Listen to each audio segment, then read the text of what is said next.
Another controversial statement here. I think some people don't actually want to heal, even when they invest a lot of money to work with a practitioner.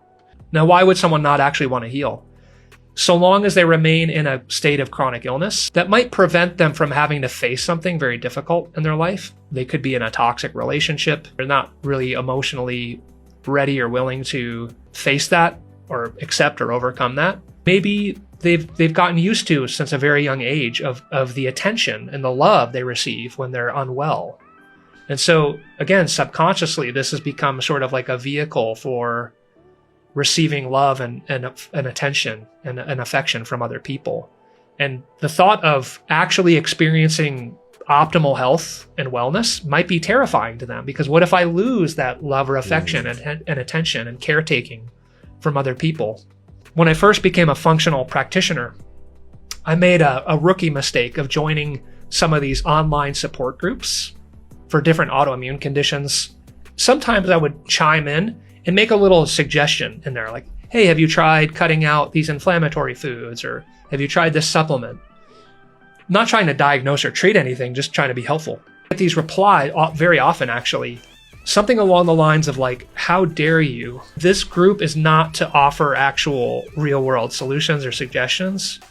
They were functioning more as, I don't know, a place to commiserate, maybe. I was borderline almost kicked out of some of these groups for even trying to suggest that someone's life could be better as a result of these changes. That was when I had that realization, like, oh, you don't want to get better. You have no interest.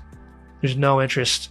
It's to your benefit emotionally, right? Sometimes in a coaching context, I like to ask provocative, challenging questions to get the wheels in motion. Mm-hmm. I sometimes like to ask this question, like, how does not changing benefit you? Not in a facetious or sarcastic way, right? But in a very genuine way, right? Well, if I were to make all these changes with my diet and lifestyle, that would mean a lot of work. It would mean when I spend time with my relatives, I have to explain why I'm making these dietary changes, and that's really stressful to me. It means I might have to change my schedule around to work in some exercise or work out at the gym. Credit where credit is due. There are legitimate reasons why people don't make change. And I think it's important to understand what those pain points are for people, to have some empathy and understand like where they're coming from, instead of coming at it like, hey, why don't you just pull up your bootstraps and activate your willpower button and just do it? Why don't you just do it? It's not that simple.